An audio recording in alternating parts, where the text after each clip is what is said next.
बात करने वाला पेड़, ज्ञान को फैलाने के प्रति एक कहानी।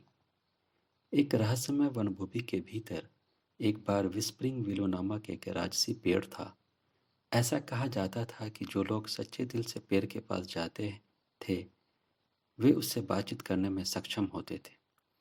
कई प्रयासों के बावजूद पेड़ की फुसफुसाहट केवल विनम्र और ईमानदार लोगों को ही सुनाई देती थी। माया नाम की एक छोटी लड़की एक दिन जंगल में गई।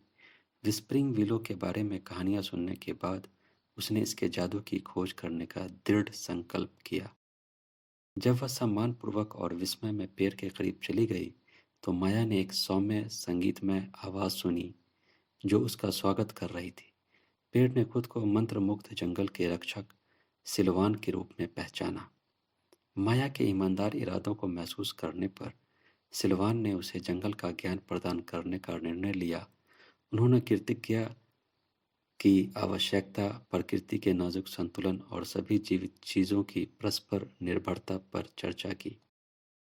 जब प्राचीन वृक्ष ने अपना ज्ञान प्रदान किया, तो माया ने बारीकी से ध्यान दिया। सिल्वान की टिप्पणियों से प्रभावित होकर माया ने अपने द्वारा अर्जित ज्ञान को ग्रह कर सभी के साथ साझा करने की प्रतिज्ञा की। उन्होंने अपने सामने आने वाले सभी लोगों को करुणा, प्रशंसा और पर्यावरणीय जिम्मेदारी का मूल्य सिखाया। माया की वास्तविकता और उसके द्वारा साझा की गई अमूल्य बुद्धिमत्ता ने दूसरों को प्राकृतिक दुनिया के साथ शांतिपूर्वक सह अस्तित्व के लिए प्रेरित किया।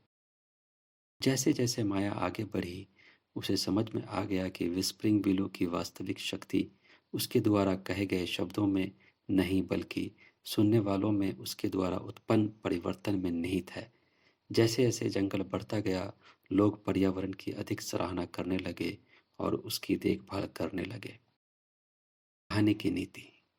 द टॉकिंग ट्री का नैतिक सिद्धांत प्राकृतिक दुनिया की सराहना करना और इसके साथ हमारी अन्योन्याश्रयता को पहचानना है। माया अपने ईमानदार और विनम्र दृष्टिकोण के कारण प्राचीन वृक्ष में सीखने में सक्षम थी और इस ज्ञान को फैलाने के प्रति उसके समर्पण से सकारात्मक बदलाव आया। यह कथा हमें हमारे पास जो कुछ भी है उसके लिए आभारी होने, प्रकृति की सुंदरता का आनंद लेने और पर्यावरण के नाजुक संतुलन की रक्षा में हमारी भूमिका को स्वीकार करने के लिए प्रेरित करती है।